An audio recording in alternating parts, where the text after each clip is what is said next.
D classes के YouTube channel पे क्या हालचाल है सभी के बच्चों। आशा करते हैं कि सब शानदार, बढ़िया और खूब जबरदस्त चल रहा होगा। तो रेलवे ग्रुप डी में लगातार आपको कोर्ट पर या हाई कोर्ट में आप जाएंगे, चाहे आप कैट में जाएंगे, तो कहीं ना कहीं आपको तारीखों को लेकर लगातार अपडेट कुछ ना कुछ देखने को मिल रहा है। इसी बीच में खबर आई कि जो हाईकोर्ट का फैसला था वो ये था कि भर्ती पर स्टे लगा रहेगा।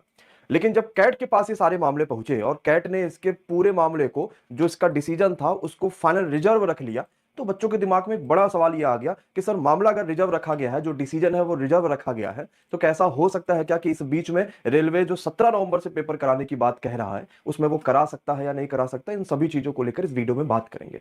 इसके अलावा बच्चों, आपकी एक प्रमुख डिमांड थी, उस डिमांड को भी लेकर हम लोग इस वीडियो में बात करेंगे कि जो मैंने पिछले वीडियो में आपसे कहा था, आपने उस पर खूब प्यार दिखाया, और क्योंकि आपकी डिमांड है तो मुझे जरूर पूरा करना है इस चीज को लेकर, उस पर भी मैं बात करूंगा। तो ग्रुप डी को जितने भी अपडेट होंगे वो सारे अपडेट हम पहले शुरुआत करेंगे।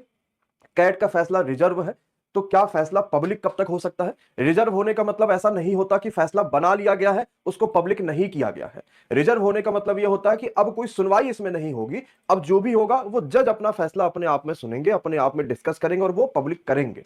तो अब अगर फैसला रिजर्व है तो पब्लिक कब तक हो सकता है, इसको लेकर मैंने जब आपके पास देखा कि 4 नवंबर में ऑफिशियली क्या आया, तो ऑफिशियली आप देखेंगे तो नेचर आपको दिखेगा कि ऑर्डर रिजर्व करा जा चुका है, यानी ऑर्डर को रोका गया है। अब क्या होता है रिजर्व, क्योंकि मुझे भी कानूनी इतनी जानकारी तो है नहीं कि मैं आपको बता दूं कि नहीं रिजर्व है तो फिर आज से ऐसा होगा, कल से वैसा होगा। जब मैंने यूट्यूब पर सर्च किया, टेलीग्राम पे सर्च किया, गूगल पे सर्च किया, तो यह पता चला कि जजमेंट रिजर्व क्यों किया जाता है जब कोई जटिल और महत्वपूर्ण मामला हो जाए। जैसे ग्रुप डी का मामला वाकई में बड़ा जटिल है। अगर वो किसी भी एक पक्ष में फैसला आ जाएगा तो सीधी सी बात है कि दूसरा वाला पक्ष हाई कोर्ट या सुप्रीम कोर्ट की तरफ देखना शुरू कर देगा। फिलहाल सुप्रीम कोर्ट ने इसको जो है वो याचिका खारिज शायद कर दी है, तो मतलब कोई एक, अगर एक भी पक्ष में फैसला आएगा तो दूसरे पक्ष वाले जरूर कहीं ना कहीं ऊपरी सुनवाई के लिए जाएंगे। तो अगर मामला कोई जटिल होता है या कोई महत्वपूर्ण मामला है तो उसके ऑर्डर को रिजर्व कर लिया जाता है। इससे कुछ समय के बाद उसको पब्लिक किया जाता है, सब कुछ सोच विचार कर।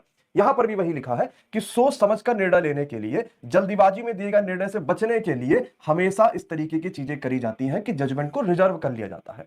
या सुनवाई पूरी हो गई है, न्यायाधीश को मामलों के तथ्यों, साक्ष्यों और जो भी कानून है उसको गहराई से विश्लेषण करने के लिए भी उसको समय चाहिए होता है।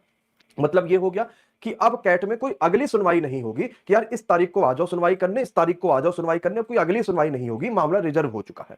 अब आपके दिमाग में आता है कि सर, अगर कोई मामला रिजर्व हो गया है तो इसकी सुनवाई के लिए हमें पब्लिक में जो है इसका रिजल्ट कब तक मिलेगा। तो जब मैंने इस पे सर्च किया कि जजमेंट कितने दिनों तक रिजर्व रह सकता है, तो ज्यादातर में 1 या 2 हफ्तों में आ जाता है, लेकिन मैक्सिमम 6 महीने की निर्धारित अवधि इसके लिए है। यानी अगर कभी भी जजमेंट नहीं आया, मान लो रिजर्व हो गया, 1-2 हफ्तों में आ गया तो ठीक है, लेकिन अगर चाहे कैट या कोर्ट तो उसको 6 महीनों तक रिजर्व कर सकता है मैक्सिमम। लेकिन अगर 6 महीने से ज्यादा हो जाता है तो कोई भी पक्षकार, यानी आईटीआई वाला बच्चा या 10th वाला बच्चा, हाई कोर्ट के मुख्य न्यायाधीश से मामले को फिर से बहस के लिए किसी अन्य पीठ को सौंपने का अनुरोध कर सकता है। मान लो 6 महीने हो गया, रिजर्व कुछ भी नहीं निकल के आया, कुछ भी चीजें नहीं निकल के आई, तो फिर अब क्या करेगा हाई कोर्ट? मतलब आदमी जो भी पक्षकार है वो जाएगा और हाई कोर्ट में इस चीजों को लेकर बात करेगा कि भाई कोई भी रिजल्ट नहीं आ रहा है, इस पर क्या लिया जा सकता है। ओवरऑल ये रहा कि अभी मुझे इंतजार करना होगा इस फैसले को लेकर।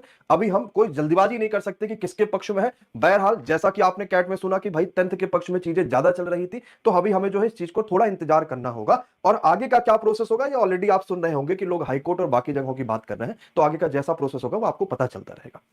अब इस बीच में आपका दूसरा सवाल क्या है बच्चों? वो दूसरा सवाल यह है कि 17 नवंबर से परीक्षा संभव है क्या, और अगर संभव नहीं है तो क्या परीक्षा की कोई नई तारीख जो हो सकती है वो संभावित क्या हो सकती है। मैंने आज सुबह ही इस वीडियो को बनाने से पहले आरआरबी भुवनेश्वर की वेबसाइट पर जाके चेक किया, और इस भुवनेश्वर की वेबसाइट पे आप रिक्रूटमेंट वाले में जाएंगे तो यहां पर आपको सीएन सारे दिख जाएंगे, 01, 02, 03 सब दिख जाएंगे, और यहीं पर आपको 08/2024 दिखेगा। मैं अगर आपसे पूछूंगा कितना बच्चा आरआरबी भुवनेश्वर पर जा चुका है, अभी तक सर्च कर चुका, जरा एक बार कमेंट बॉक्स में यस या नो बताइए। आप वहां